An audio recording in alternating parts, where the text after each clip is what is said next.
This is the Surly Grognards for March 7th, 2016. This is Peter Bowman, and as always, I'm joined by my good friend and co-host, Eric Carlson. How are you doing tonight, Eric? I'm doing fine. Except for Excellent. that terrible news you decided to share with me, jerk. Well, I blame the person who shared it with me. Yeah, both of us found out today that, to our both of our complete shock and immense disappointment. Disgust would be a better phrase for me. Fair point. Uh, there's apparently going to be a sequel to Blade Runner, and it's coming out on MLK Day in 2018. They've announced the uh, the release date before they started filming. That's always a good sign. Yeah, It can't possibly go wrong. How could it go wrong? all the ways that it could go wrong. Yeah. These Fuck you. films never ever run over time on filming. Just really what? Why make a sequel to Blade Runner? How do you do that? It's Uh, just I mean, technically, yeah, it's bad and you should feel bad. technically speaking, it's not a story that ends in a way that it means that it's impossible to do a sequel to it. Sure, except okay, one of the essential I, like I said earlier before we started recording, one of the central things about Blade Runner is the question about whether or not Deckard's a replicant. Hmm. I never really bought it because the stupendous amounts of evidence against it. I mean, he gets his ass kicked by a prostadroid, a sexoroid. Pri- Pris is a sex bot, and she kicks his ass. But like, yeah, if he was anything other than vanilla human, why would that happen? That's just one example of a thousand other things. Right. But it's a fun thing to bat back and forth, and you'll have to. And not because of the article, I know Harrison Ford has been cast as Deckard in it. How would you address the fact about whether or not he's a replicant? Because I know Ridley Scott pretty much said he is, but Ridley Scott's an idiot. Look at Prometheus. And the fact that he wants to do a sequel to Prometheus. which, yeah, which is not. I'm angry at Prometheus more for its complete, utter wasted potential.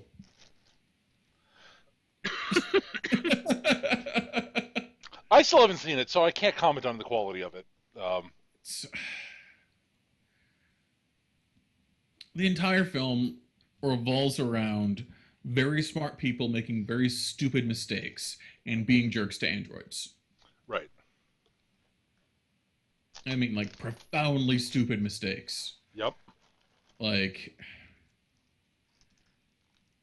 I brought 3D modeling droids that with like high-end scanners. I sent them into the friggin' alien ruins so that we won't get lost. And I have the map on my head-up display. How did I get lost? I don't know. Hey, I'm a xenobiologist and I found a weird friggin' penis snake that's making a threat display. So I'm gonna touch it. Yes. Well, curiosity killed the cat and all that jazz. Sure, and that would be fine if it weren't for the fact that it was clearly the dumbest thing he could have done. Well, yes. I have tentacles growing out of my eyes. I'm not going to tell anyone about this. It'll be a fun surprise, and we can play games. Maybe the tentacles were taking over his brain. It's not what's implied at all, but yeah. I'm not saying, yeah, I'm not saying it is, Eric. I'm just saying, yeah. Again, haven't seen it, so I can't actually comment. Let's ignore everything regarding. Let's not even discuss friggin' quarantine procedures. I mean, that was a part of Alien. There was a big argument about whether or not like Ripley would let the dude come on with a friggin' facehugger on his face. And they were like schmucko mining salvage gits. They're space truckers. Hmm. These guys are fucking scientists. Anyway, But yeah, and it revolves entirely around smart people making very very stupid decisions. Yep. Well, I got nothing. So yeah, we don't have a particular topic today, so we're going to be rambling a bit, and which is why I'm quite happy Eric started off with his With my rant. yes. Oh God. Why Blade Runner 2? I Just uh, let's make Citizen Kane 2, Rosebud 2, The Electric Boogaloo.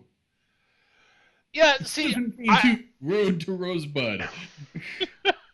Citizen Kane makes even less sense to have a sequel just because The title character is dead. there's just so much about it It's a that's 70-year-old movie. but that's not a spoiler. That happens at the beginning of the film.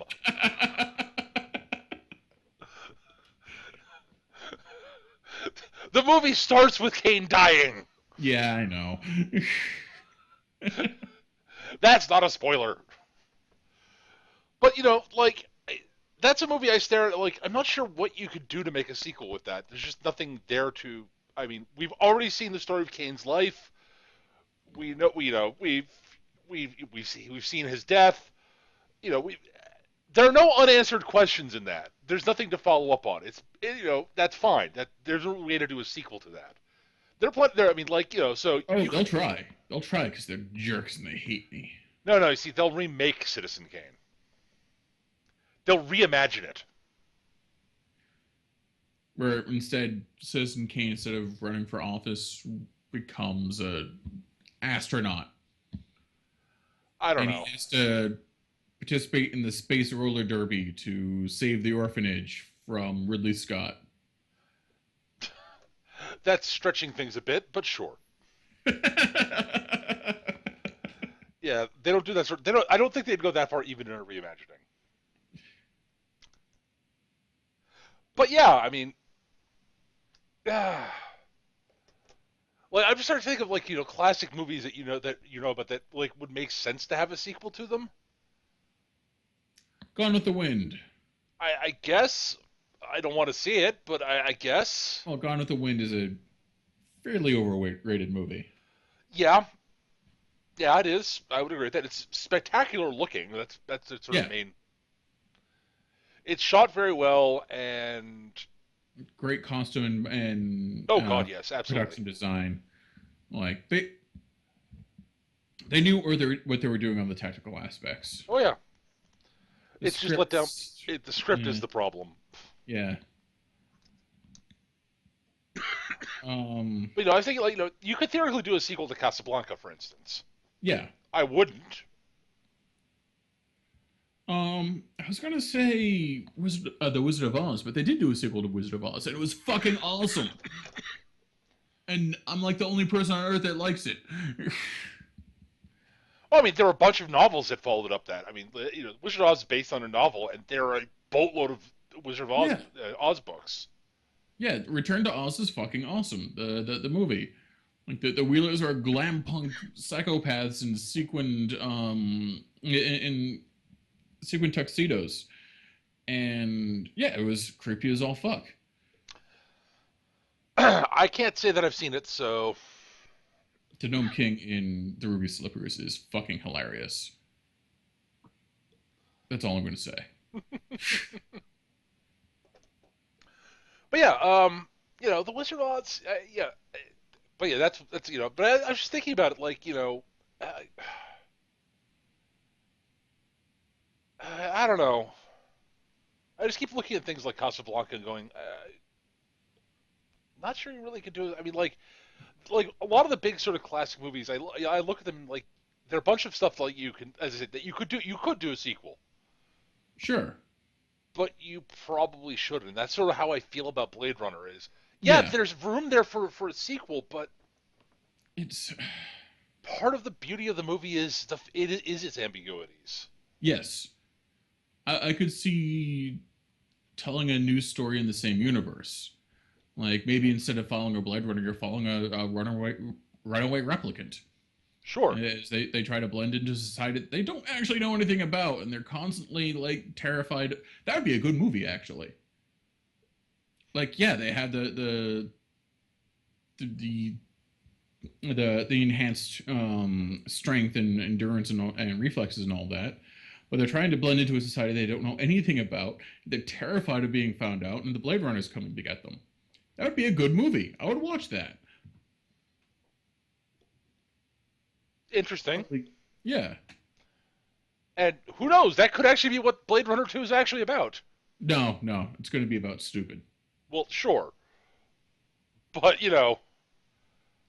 It's going to be about making Harrison Ford run and jump over things because he's an old man. He will not be happy about that. No, he will not. uh, yeah, I don't know. I don't know. There's the. I don't know. I got nothing really beyond looking at this and going, but why? But why would you do that? Yeah, that's pretty much my reaction. Mind you, I felt like that about the Matrix sequels, so. Yeah, that's a series of sequels. I was like, I was excited for them at first because I wanted to revisit that world. I thought it was an interesting idea. Uh-huh. And I didn't necessarily want to revisit the characters because, like I said, the first one ended in a great spot. But revisiting the world was certainly a great idea. Up until open-talk battle mechs with no tracking software, fighting swarms of squid bots, and you could just build. Why would the machines build purpose-built like sea mechs? Because they shouldn't have done sequels to the Matrix. Yeah, I know. For basically the same reason they should not have done sequels to. They should not do a sequel to Blade Runner. Hey, let's do a sequel to V for Vendetta. Let's really piss off Alan Moore. Oh my god, that'd be the worst idea ever. Why would you? No, Eric, you horrible person. You put the idea on the internet. Now someone's going to suggest it to someone in Hollywood. They're going to do it. And then Alan Moore will break into Aleister Crowley's secret lab and summon demons as sick on Hollywood. It's going to be awesome. But he'll find out that it was you, Eric. That it's all your fault. I am willing to take this bullet to wreak my vengeance for Blade Runner 2. Okay. Fair enough. Oh.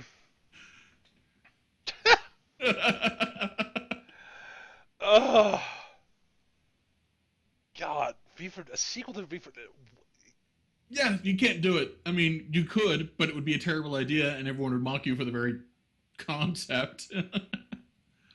Like, that's like a worse idea than doing a sequel to Watchmen. Yeah. And that's a terrible idea. Yeah. Like a really terrible idea.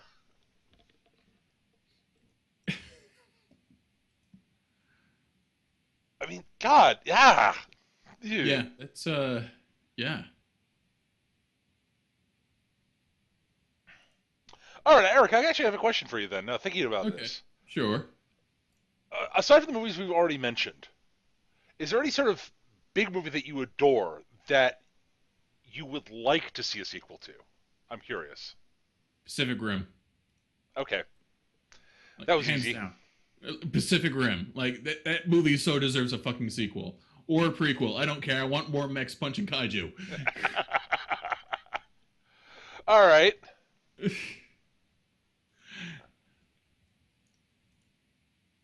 All right. It'll never happen because God hates me. But Yeah, fair enough. How about one that's somewhat real? How about one that should not get a sequel? That's one we haven't mentioned. I'm curious. let me see here.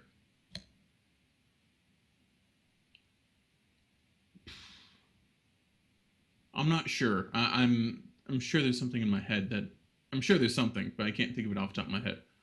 Hmm.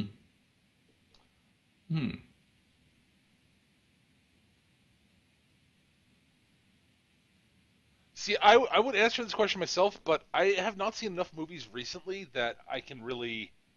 Right. Maybe James Cameron's Avatar isn't like it very much. I specifically want a movie that you like. Okay, The Thing. They did a prequel to it. Yeah. But there's a lot to mine there for a sequel, but it should not get a sequel. Oh, sure. I mean, I feel about that. The thing, in my opinion, is in the same boat that Blade Runner is. Sure, I think there's probably even more to mine there for than Blade Runner. Oh, I agree. But it's no, no, no. Well, as a general rule of thumb, for most horror movies, I don't really want a sequel. Yeah, Cabin in the Woods is another one that can't do a sequel to. Although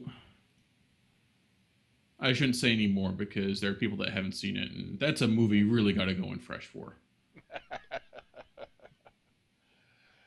Yes, and I'm one of them that still hasn't seen it. You really should. Like, I cannot. I know, I know. Like. My problem is every time I look at it, I keep going, but it's a genre I hate. Yeah, yeah. And I totally understand that. I really do. Everything I've seen about that movie has made me go, but I have no desire to see this movie, even if it is, amazing. And I totally understand that. And I still suggest you see it. I know. Just because I can't tell you why I suggest you I see know, I know, it's very frustrating. Like, I'm aware that there's reasons I probably should see it, but like I have real trouble getting past the wow, everything I've seen about the movie is telling me you should just go nowhere near this. it. You know what? They did a great job with marketing as a result of that. Oh, sure. Well, this doesn't look terribly interesting. I'm not going to bother watching it. Well, several critics that I trust seem to really enjoy it. So it's on Netflix. I'll watch it. Oh, okay. Now I understand. Fair point. Yeah, I don't know.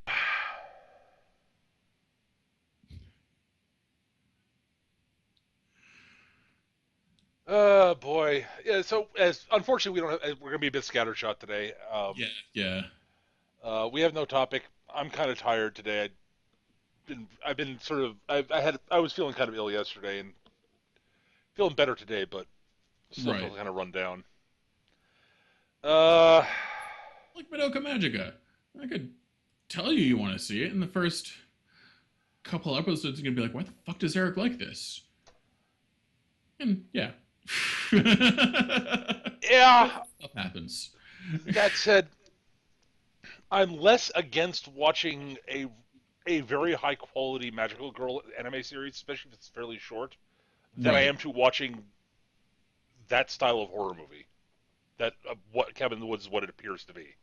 And I understand that. I totally do. Especially given the sort of proliferation of movies that look like it's probably the same sort of style as Cabin in the Woods as it presents itself as.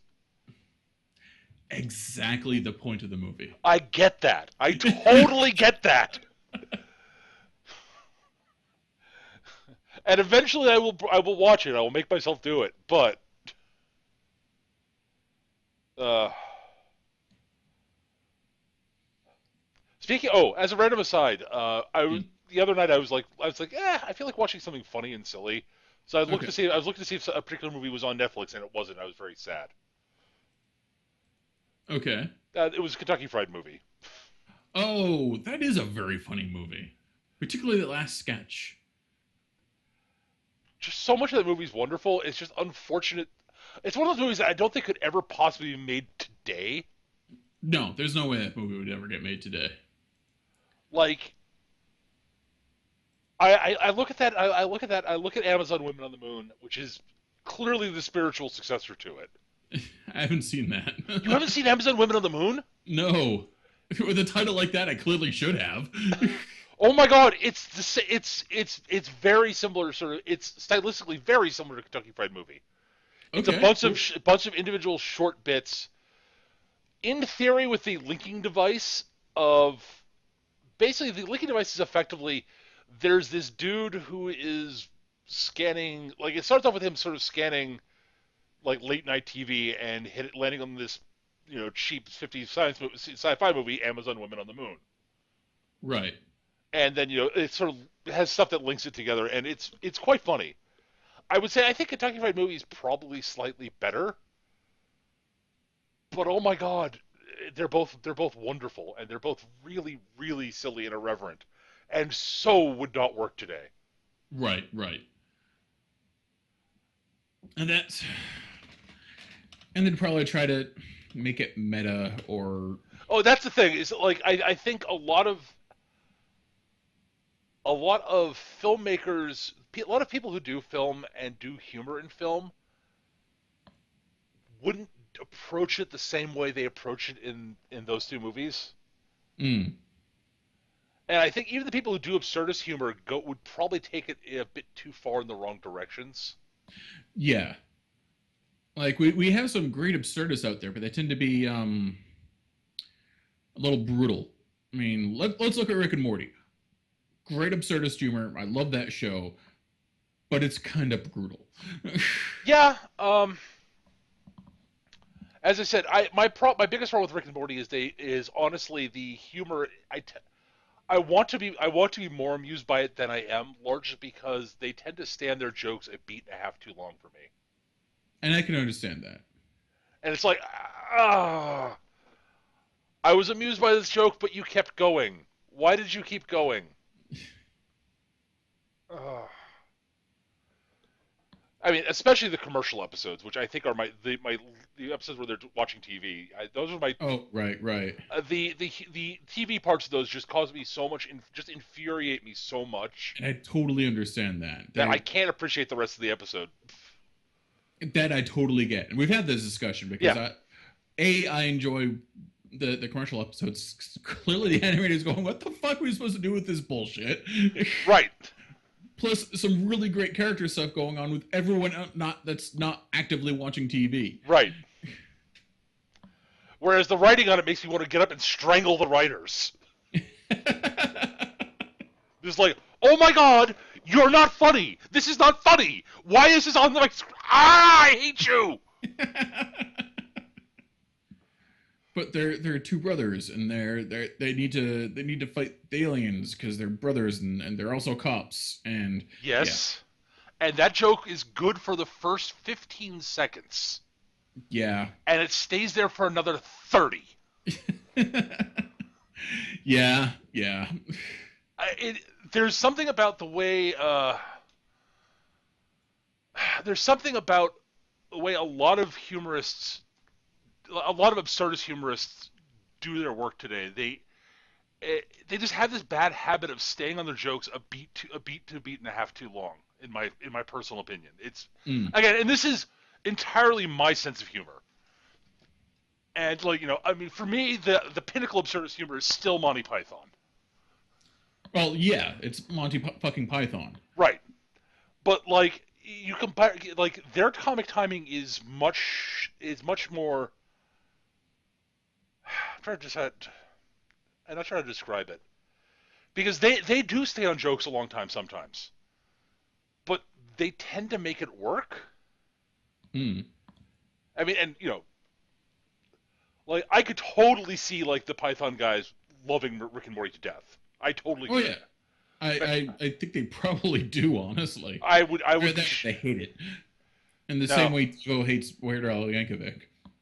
Sorry? Apparently I can't remember his name, the lead from Devo, has gone on the record as hating Weird Al Yankovic because he did their shtick better than he could. Right.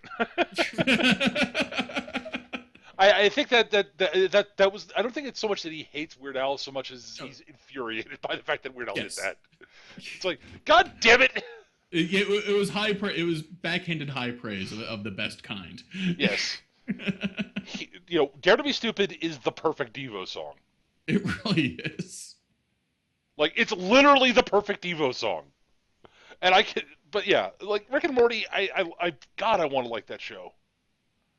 There's so much about that show I want to like, and frustrates me. That show frustrates me to no fucking end. I kind of feel the same way about Family Guy, honestly. There's Family. There are parts of Family Guy I really enjoy, but the vast majority of it is just so really, really.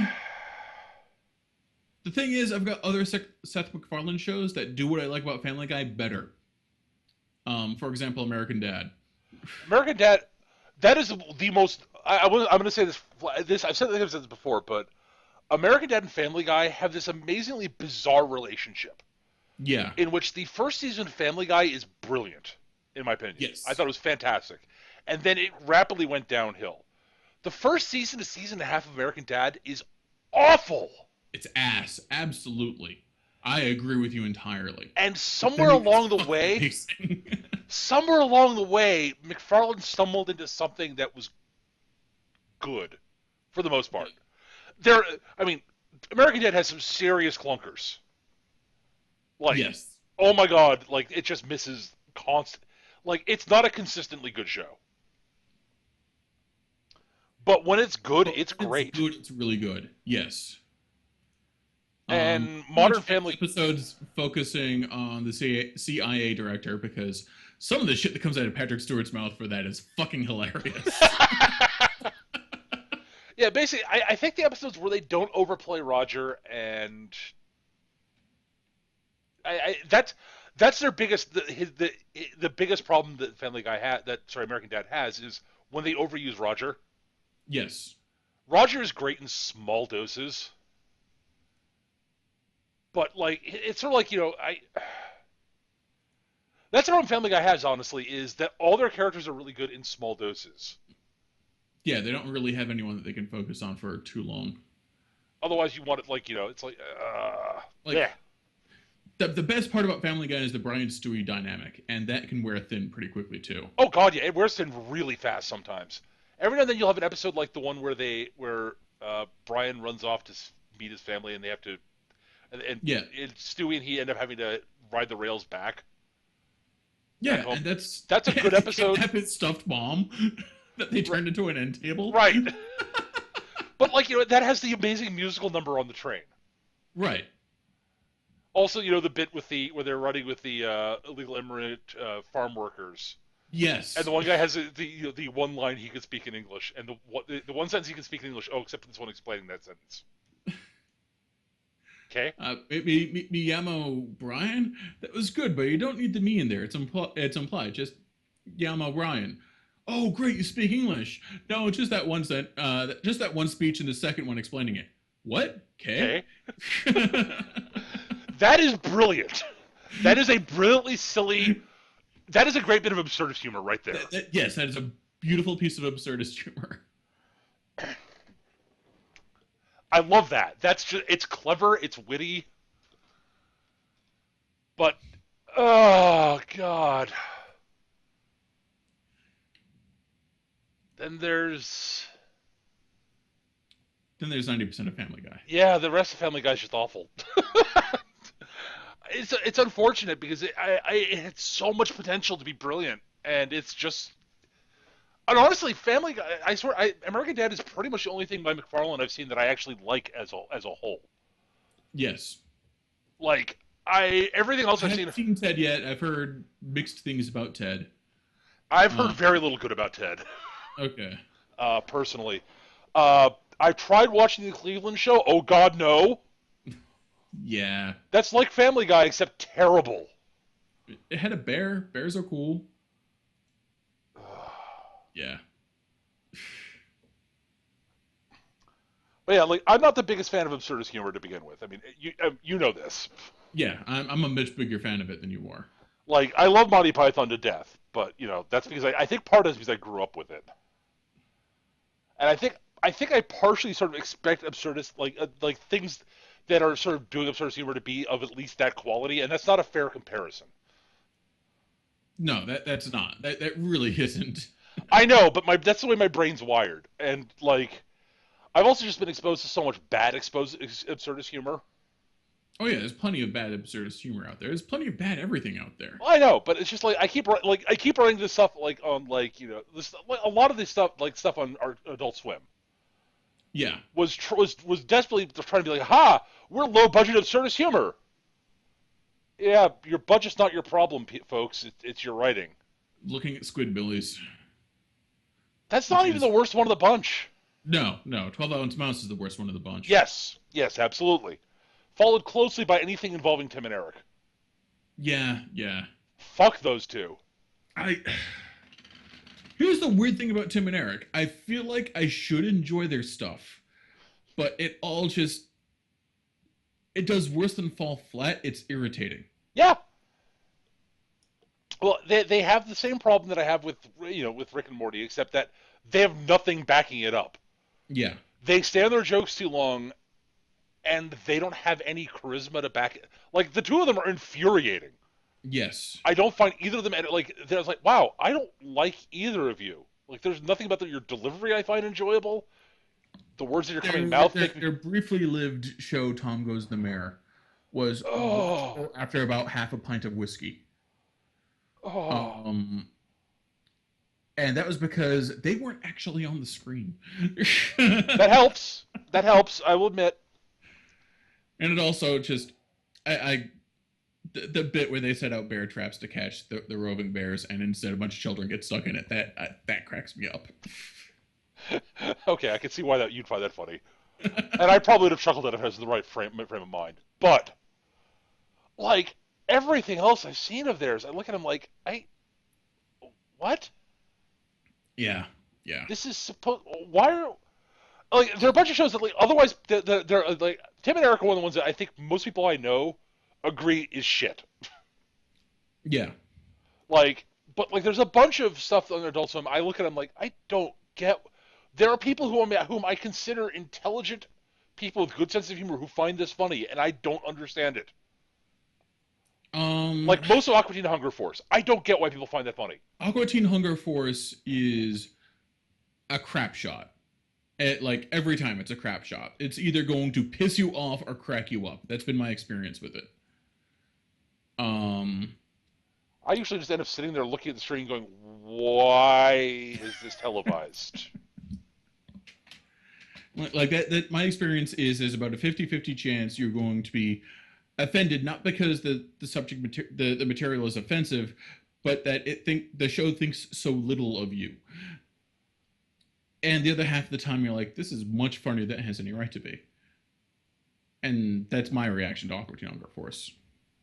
Mine is dumbfounded. Just why is this? How did this get on television? Like I don't. It's not as bad Well, as. it's dirt cheap to produce, and Yeah, fair point.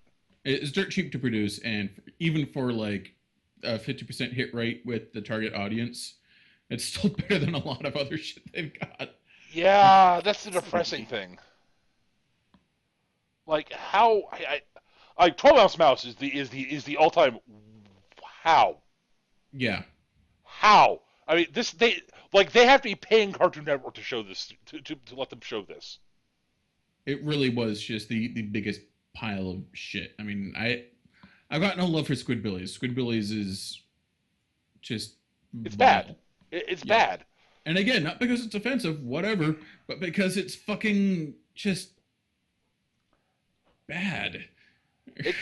Again, it's sort of it's very clear that it thinks its audiences are morons. Yes. The writers think the people who are watching the show are fucking stupid, and they'll laugh at any goddamn thing. No, they clear the Yeah. searing contempt the writers have for their audience in that show is blindingly obvious. I actively enjoy C Lab 2021. I can understand. I get that show. I don't particularly like it myself, but I can understand where people are coming from with that. Partially because Quinn saves that show. The black scientist. He saves that show because he is clearly the smart guy, and every time he tries to explain what's smart stuff to them, they all get confused and I don't get it, and that's funny as hell. No, that show I get. I actually get. I get C Lab. I totally do. Mailbox head. But like, oh my god. Yeah, I really want. There's a lot like it's just like that era of Cartoon Network Adult Swim stuff. I just it there's so much there's this weird trend in a lot of modern humor that I think I've been sort of I sort of been left behind from it. Like there are a lot of modern comedians that people go on about how amazing they are, and I like for instance like I'm personally not a fan of most of Louis C.K.'s stuff. Okay. That said, I can recognize genius when I see it. Yeah. So I get that, but there are a lot of comedians who have sort of similar who try to do similar stuff that people like, and the people like them, and I look at them like, yeah, this style of comedy doesn't work unless you're like at least as good at least half as good as Louis. Right.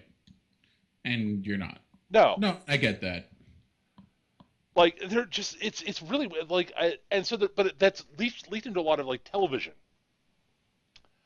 Like there's just a bunch of like the live action stuff on Adult Swim like over the past few years. I've Uh, most like of that, like, like yeah. like Children's Hospital and whatever the one that parodies the NCIS thing. I forget what it's called. Oh, right, right. The Super Hunger Teen. The super long acronym show, Yeah. whose name escapes me. Kate Mulgrew's on it, and okay. Yeah, I've She's seen a she couple she episodes. apparently has a It's lot of hilarious. Because well she's she basically playing the parody Evil Janeway. no, the thing is that she's a funny lady. Yeah. Uh, and all the people who are involved individually in these shows are funny people. Rob Corddry's on Children's Hospital. Yeah. Rob Corddry is a funny dude. And I look at the show, I'm like, there's what is it, the Hershey Hall, I forget the name of the one. It's the one Patton Oswalt's on Cartoon Network occasionally. Your Pretty Face is Going to Hell? It might have been, I know, it's like the Hershey Hollers or something like that. Oh, the heart. Yeah, the one that's. Yeah. That's. That show, I've seen a few episodes of that, and it's clearly trying to lampoon the sort of like soap opera horror of like Dark Shadows and the like. yeah, And it's interesting. I think it's a fascinating show, but I don't find yes, it funny. yes, that is exactly my opinion of it. It's like, and sort of, you're right. It's very it's fascinating in the same way that like Faces of Death is fascinating. But I'm sitting looking like There's Pat, something intrinsically wrong with this, and I can't look away. but like Patton. But it's got Patton Oswalt. And Patton Oswalt is one of the funniest people I've ever seen. That dude is hilarious Yeah, in like virtually everything I've seen, and I don't laugh at that show. It blows my mind that people that funny can be on that show, and they're clearly trying to be funny. yeah, And it's clear that the people who are involved in this think this is hilarious. That's the thing. It's like I can totally see like everyone involved in the show having trouble keeping straight faces at times. yeah, And I'm sitting there going, but what? I know I'm not an idiot, and I know I'm actually pretty good at appreciating different styles of humor. I don't get it. yeah. You lost me. What happened? There's Am I there's just too? one. Am I just too old? Am I just an old man? There's one that was on Adult Swim briefly a while back called Some Wanker's Dark Place. So No, that yes, that Garth. Oh God, I remember that. That's an old show. is it? Because it's Yeah. fucking hilarious. No, that one is yeah. Garth That, Mahennies or something like that. yeah, so Garth something or other is Dark Place, and it's a done very sort of like a the sort of 70s hospital drama. Garth Marenghi's Dark Place. Yes. Apparently, it's on Netflix. Is it on Netflix? It might actually be on Netflix. Oh, if it is, then I'm watching it after we're done.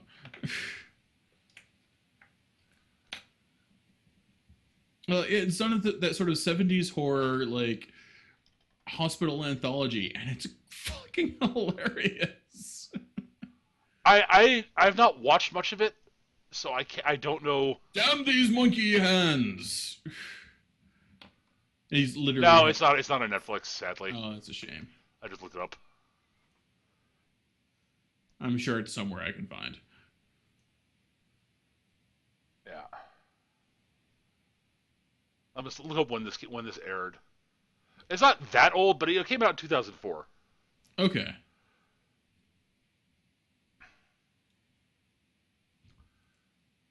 And there's 6 episodes. It aired on Channel 4 in the UK originally. Okay. Yeah, because that was great. I remember catching a couple episodes of that on Adult Swim years ago. Yeah. Oh, that explains it.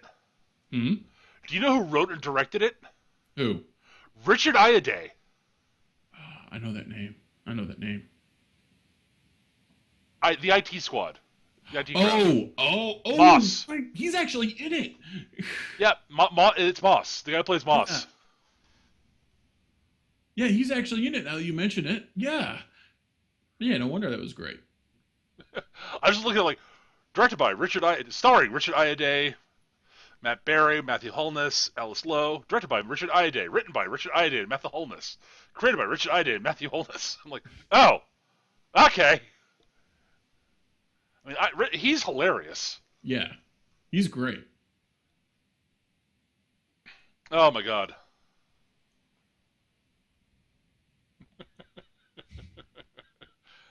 uh, yeah, it aired 2 years later on Sci-Fi. Did it end up on Sci-Fi? Yeah, that's where it made its debut. It was on Sci-Fi Channel. I know I saw it on fucking Adult Swim is the thing. Not that I watch TV anymore, but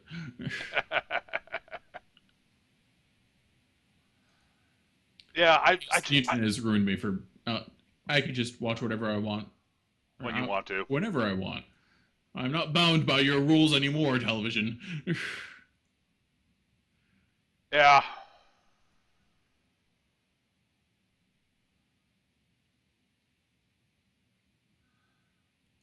But yeah, there's just a lot of stuff out there. I look at it, I'm like, I'm trying to, I'm in a weird place with a lot of modern comedy, as I said, Right. because I love comedy. Comedy is one of my favorite things, but there's so much that I'm like, I'm apparently not in the target demographic for this style of comedy. Don't smoke enough pot. That might be part of it. And that I don't smoke any, it's not my thing. But even ignoring that, like, I don't know. It's really like I just thought of another brilliant sort of example of weirdness, the weird way my brain works when it comes to humor. Specifically, involving like the Office. Mm. The British version versus the U.S. version. Right. Like, I haven't seen much of the U.S. version, but it didn't really grab me, and I thought the British one was engrossing, despite the fact that I absolutely hate that style of humor normally. Right. Yeah, I had the opposite effect, largely because the actors do such a good job of being awkward and unintentionally horrible, Yeah. to one another that I can't watch it. I'm like, oh, you poor people. I'm having social anxiety just watching this show. I don't get social anxiety usually. Like I can't do it. I'm sorry, guys. Because it's really funny because, like, knowing what you think about It's Always Sunny, I would think you'd love the British Office. I think I just see too much of myself in the British Office.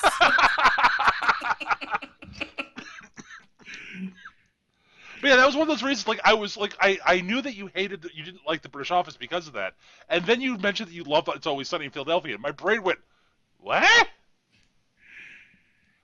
Yeah, I think it's the sheer remorselessness of the people on It's Always Sunny in Philadelphia. Oh, I get it now. But I remember when the first time you told me you liked It's Always Sunny, I was completely befuddled.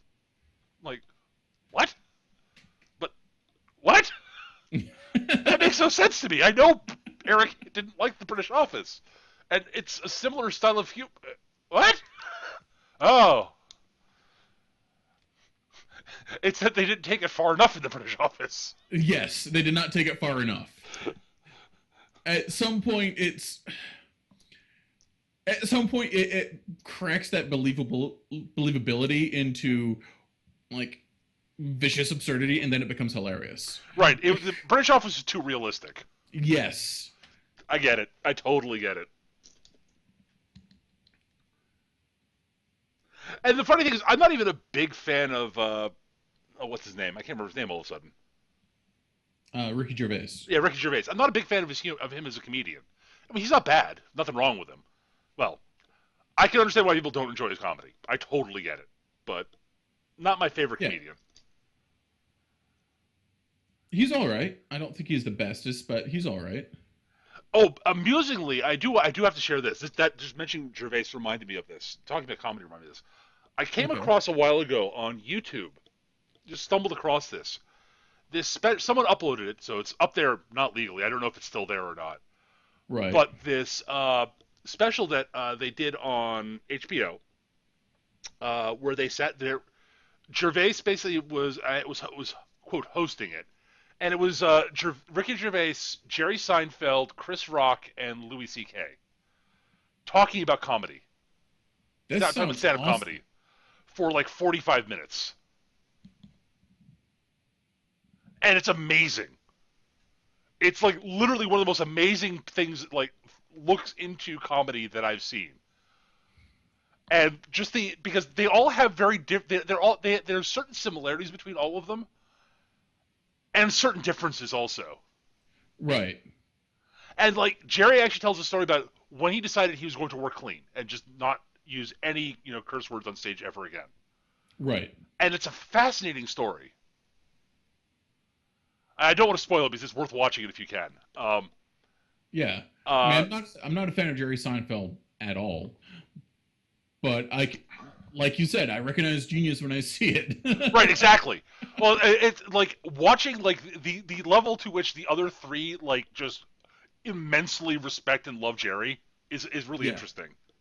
Like other comedians love him for the most part. I can totally believe that.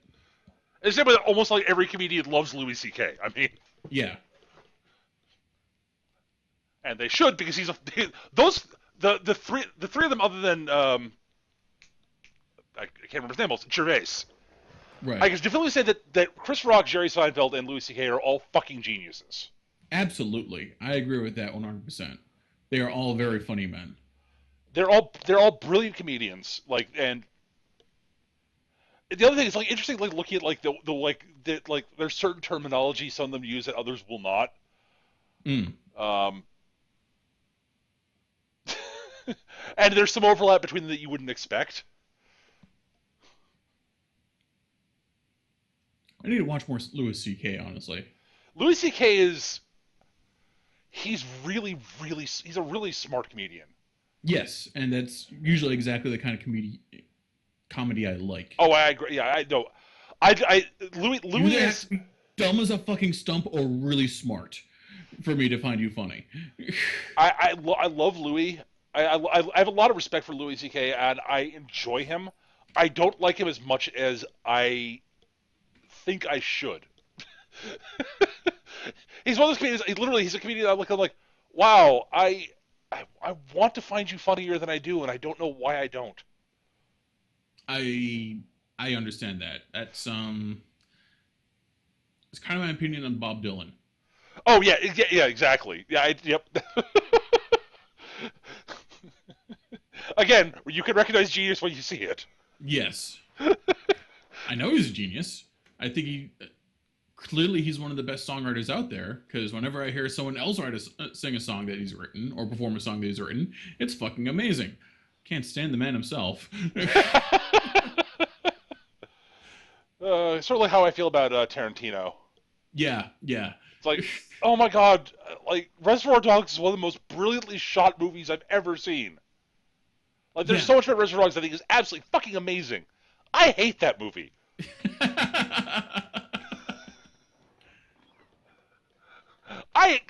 Oh my god, that movie is. I hate that movie. It's brilliant, but I did not enjoy myself a lick during that movie. Which is funny because I really, really like that movie. It's really, really well done. It's really good. I hate it. I don't know why. I mean, I mean, it is. It is. As I will say this, it is definitively Tarantino's best movie. I think. I I think you're. like Pulp. I think Pulp Fiction is Pulp. I like Pulp. I dislike Pulp Fiction less than I dislike Reservoir Dogs, but I haven't seen Glorious Bastards, so I can't comment on that one. Inglorious Bastards, I think, is probably his least good one, to be perfectly honest. I also haven't seen Django Unchained yet. Django's really good. I really enjoyed Django. I've heard nothing but good things about it, but I've also heard nothing but good things about Reservoir Dogs, and I hate that movie. But I freely acknowledge that Kill Bill Parts 1 and 2 are not his best movies, and they're my favorite of his movies. I really like the first one. The second one feels like it meanders too much. Yeah, I get that. I totally get it. I still loved it, but I totally get that. It does meander a bit too much, but it has. I mean, it's where the payoff for everything is. I'm willing to forgive her its meandering for everything that happens the second she arrives at Bill's place. Okay, fair enough. Normally I don't do that, but oh my god, that from then on. Yeah, I'll give you that. That is pretty fucking brilliant. But the amount of work to get there. Yeah, no, I get it. I get it completely. The meandering parts I didn't mind, but I get why it would bother other people.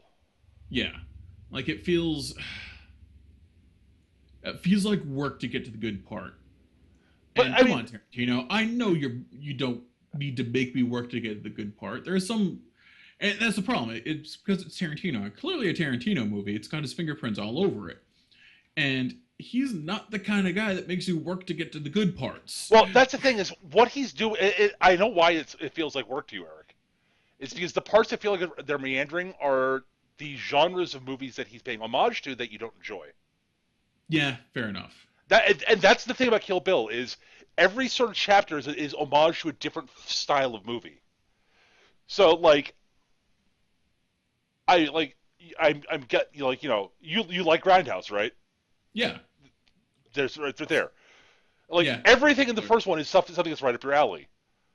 And I'm guessing like the ending and the bits where she's training with Pai Mei are the only bits you like of the second one. That particular. yeah, pretty much.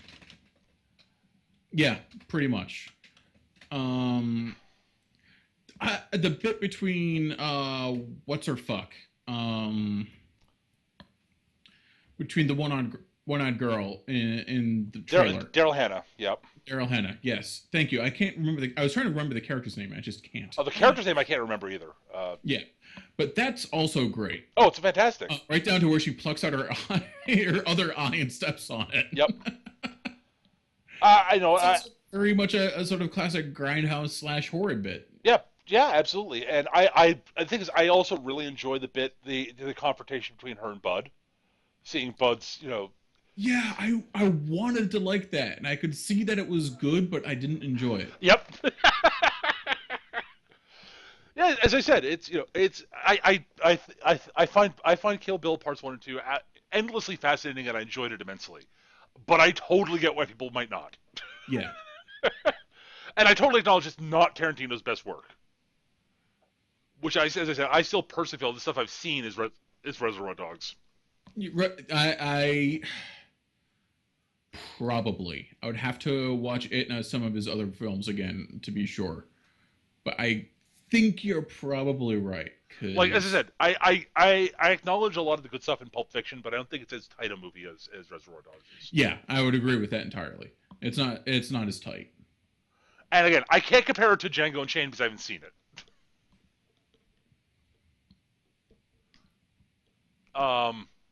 what are his other movies? Like from Dust Till Dawn was Half of his. yeah, still. Um, I actually really like From Dusk Till Dawn. I totally get why. That's not even one I could look at and go, that was brilliant. I could look at it and go, eh. I don't hate it. I don't like it. It's the first half is sort of like your classic like uncomfortable Tarantino like good snappy dialogue, uncomfortable like sort of looming banal horror of the situation when they're and then they the the bordello and it's fucking just completely off the wall hilarious bonkers. It's clearly two entirely different movies stapled together. I mean, come on, it's got a guy with a literal cock gun.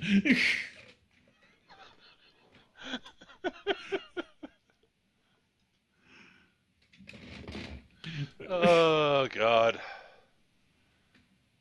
I'm not a fan, but yeah, but yeah, as I said, With Tarantino like sort of looming over the teenage girl and just making you go yeah, because he's doing a great job of being a creepy pervert. mm-hmm.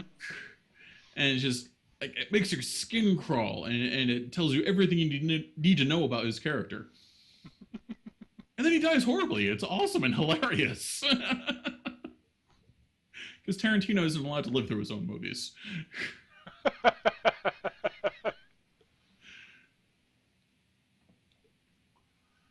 Yeah, I don't know. Yeah. Now I want to watch Dust Till Dawn again.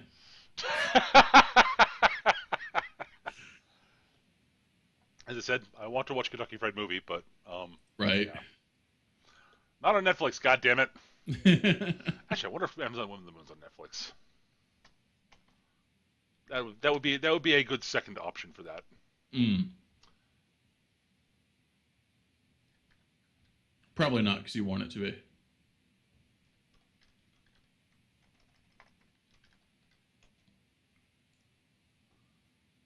Nope, not on Netflix. Oh well. Why is nothing I want on Netflix? God damn it. Because Netflix hates you. Well, it has been protecting me from Man of Steel for a long while, so.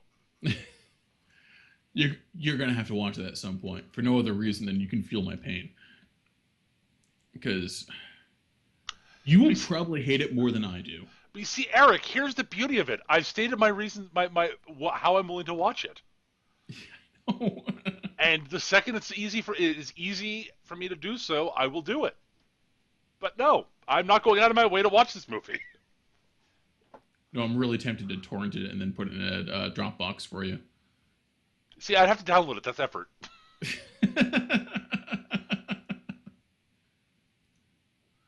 Not you don't really. understand. You just have to push two buttons, dude. Why do there have to be two buttons? Two. That's exactly the amount of time it takes to get to Netflix. You hit you hit it on your taskbar, open up Netflix. You push the button to make it play. Two buttons, Eric.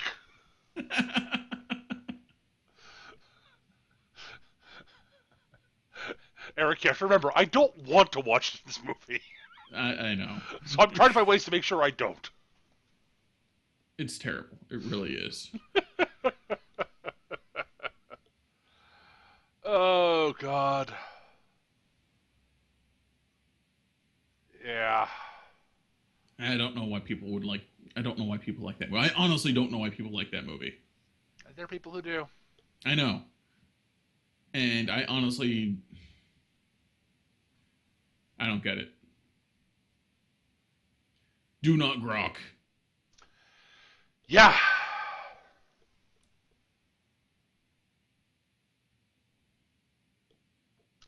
Well, I think that's going to do it for this time.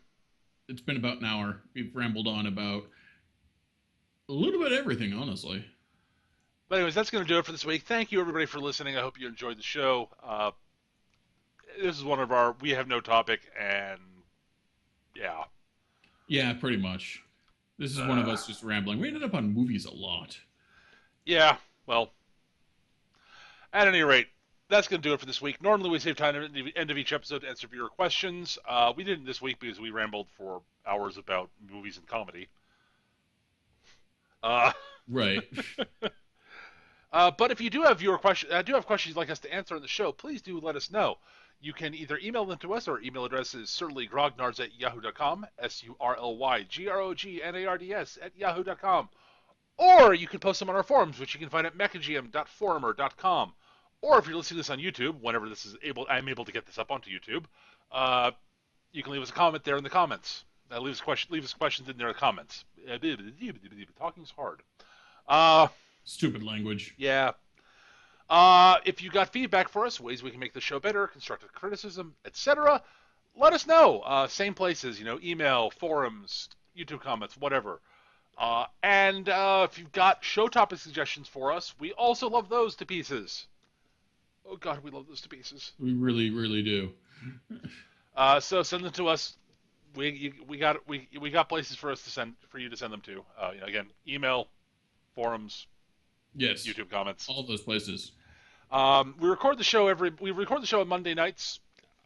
Sometimes we used to do it more weekly. We've been alternating with doing other stuff on Mondays, but when we're recording, we record on Mondays at 7 p.m. Eastern here on hitbox.tv/mecha-gm. If you want to keep an eye on when the show's going to be going live, you want to catch us live, keep an eye on my Twitter. My Twitter handle is @mechagm. I tweet out when the show's going to go live or when I'm streaming anything at all. So, keep an eye out for that. That's one way to keep an eye on things. Other than that, that's going to do it for this week, I think. Yep. So thank you guys for watching. I hope everybody had fun, and we'll see you guys sometime soon. Take care, everybody. Bye.